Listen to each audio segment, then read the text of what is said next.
Which brings us then to the opportunity to play spoiler against the Seattle Mariners. Julio Rodriguez, we broke down his contract earlier. Now he's coming to town and we get to see him play. But if you want to keep up that streak of not losing a series, it's going to be much tougher against Seattle. And you have to go into it with the mindset of spoiler. Because we've talked at length about the Seattle Mariners and their playoff run. We've talked about how they are right in the thick of it and have over a 90% chance, according to Fangraphs, for making the playoffs. So it's going to be very interesting to see how the Tigers can spoil a little bit. Currently, Seattle only has a game lead over Toronto for the second wildcard spot. But that means that they have a 2.5 game lead over Baltimore to be in the playoffs, if that makes sense. They're a game and a half behind Tampa Bay. No, they're half a game back from Tampa Bay, I'm sorry.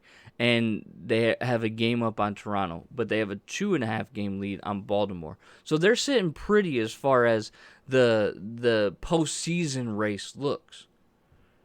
But if they were to lose 2 out of 3 to the Tigers, and Baltimore wins 2 out of 3 in their next series, well, now they only have a half game lead on Baltimore. So it's getting tight. That playoff race is getting tight, and the Tigers have a prime opportunity to be a spoiler. And there's no, when your season is over, when you are not going to make the playoffs, there is no better position to be in than to be in the role of spoiler. So let's look at it, right? Pitching matchups. Game 1, Tuesday, 7 o'clock. It's going to be George Kirby versus Matt Manning. Now, George Kirby in his last 3 starts has gone 18 and a third innings. He's given up 6 runs, 21 Ks, and 2 walks. Generally, he strikes out about 9 per 9 innings, walks about 1.2, has a 3.19 FIP. Matt Manning, we all know, has been phenomenal.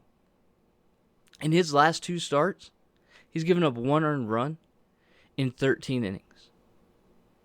It's going to be a pitching duel.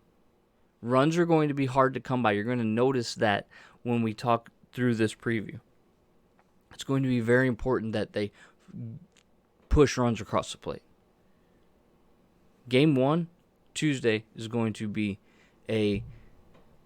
could be a quick game, but it's going to be much like what we saw Matt Manning and Patrick Sandoval from the Angels. 2 pitchers that can hurl, and hopefully will shut down offenses. Game 2, Wednesday at 7:10. Marco Gonzalez faces off against Tyler Alexander. An opportunity for Tyler Alexander to rebound from some rough starts that he's had. In his last 3 starts, he's given up 13 earned runs in 14 innings. Not great, man. Not great. And against this offense, as we're going to talk about, a top 10 offense in baseball right now. This is a very, very iffy game. Alexander's going to be facing off against Marco Gonzalez, who is 9-12 on the season, has a 3.97 ERA. He only strikes out about 5 per 9, walks almost 3 per 9. But in his last 3 outings, he's gone 16 in the third innings and given up 7 earned runs. However, he's only given up 2 earned runs over his last 2 starts, which have lasted 11 in the third inning. So he's pitched much better the last 2 games out, and hopefully the Tigers can turn that fortune around for him and put the ball in play and create a little bit of havoc. The series finale is going to be Thursday at 1 o'clock. It's going to feature Logan Gilbert against Eduardo Rodriguez. Now, Gilbert's 10-5 with a 3.49 ERA and a 1.24 WHIP.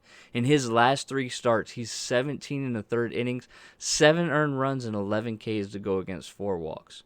Eduardo Rodriguez, since he's come back in 2 starts, has been good. He's gone 11 innings, only given up 1 earned run. He's had 7 Ks in that time, but also 6 walks, which is not great. Needs to clean up the control, needs to lower that walk rate significantly. So let's look at the Mariners, right? Let's talk about this series. What do they do well, and how can they, how do the Tigers even have a chance? Well, here's what they do well. They're a top 10 offense in baseball. They have a 10% walk rate, which is third in the major leagues. They're 11th in the major leagues in home runs. And they have a 105 weighted runs created. So they're about 5% above major league average. Lineup features names, one that we might know, Eugenio Suarez, right? The infamous trade that we made for Alfredo Simon, and then we traded Eugenio Suarez to the Cincinnati Reds, and he just becomes a machine, right? Massive amounts of home runs over the last few years. They also have Julio Rodriguez, Mitch Haniger. They're tough outs. I watched their game against Cleveland. They strike out at about a 27-23% rate, so they do have a high strikeout rate, but when they put the ball in play, they hit it hard and they hit it far. They also are the sixth best defense.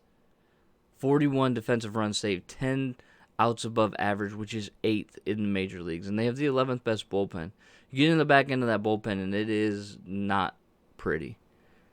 Moreno, I think it is, that throws, a million miles per hour fastball, and then also can throw a slider in there, 91, 92, which is insane. They also have a guy named Castillo in the bullpen who has a very hard biting slider as well. What they necessarily don't do well, though, they're the 17th best starting rotation. So, it's important, especially the way that this lines up, right? Because we missed their two best starters in Castillo and Robbie Ray. So that's beneficial for the Tigers and the opportunity to maybe play spoiler. But they also have the 5th worst base running team in Major League Baseball.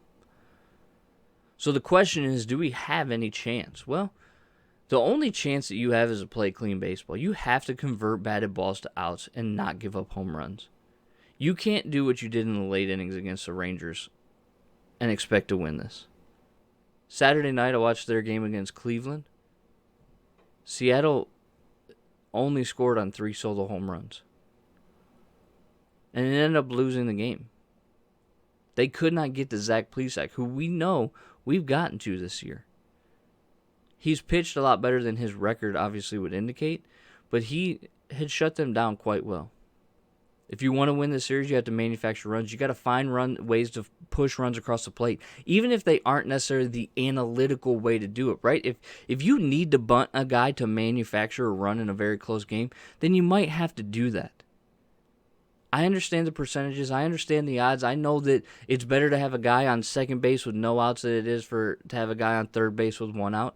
I understand the odds and the run expectancy. I get all that. But when you need to score runs, you got to find a way to score runs. It could be a very low-scoring series, so runs are definitely going to be at a premium. And we're going to see how this plays out. It's going to be very interesting and fun to see how this plays out as the Tigers look to play spoiler. So make sure you're tuning in. Make sure you are watching this series because you're going to get to see one of the best young guys in the game in Julio Rodriguez.